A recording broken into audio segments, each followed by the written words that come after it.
Quick whiskey lesson today. Do you know the main differences between whiskey, bourbon, scotch? Well, essentially, it's the region, of course. So while whiskey can be made anywhere, in Ireland, in Japan, US, wherever whiskey being made is popular, it can just be classified as a whiskey. Now, if it's a scotch, it has to be made in Scotland, whereas bourbons, there's not an actual location it can be made because that's somewhat of a myth. It can be made in Tennessee, it can be made in Kentucky, can be made in Texas. You can definitely get into the finer details of a whiskey, differentiating between a whiskey, a bourbon, a rye whiskey, and the temperatures it's cooked at, the grains, the barleys that's used. But essentially, that's the 101, is the region makes a big difference. So you can't make a scotch outside of Scotland, just like you can't make tequila outside of Mexico. Same kind of difference. Now, the difference of something as a flavored whiskey as opposed to an infused whiskey is a flavored whiskey means they actually add flavor to it.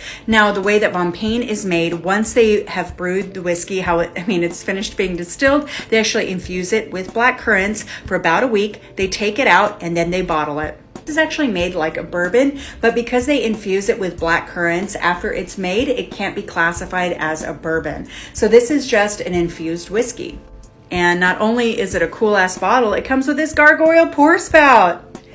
Let's do a taste testing of the Payne Black.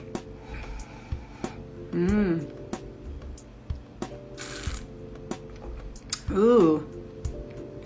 So the black currant almost gives it like a hair of a jammy start.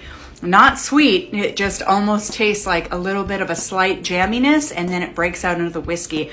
So I actually think it adds a really nice quality. So if you like cocktails like a creme de cassis, a Cœur Royale, something with a little bit more of that sort of a dark berry flavor, maybe a blackberry, then this is a really nice introductory whiskey for you. Asked if they sell the pour spout separately, and they do not. If you want one of these pour spouts that could be turned into collector's items, they're going to release other bottles with different gargoyles, and that's how you get it. He's so cute. Rawr.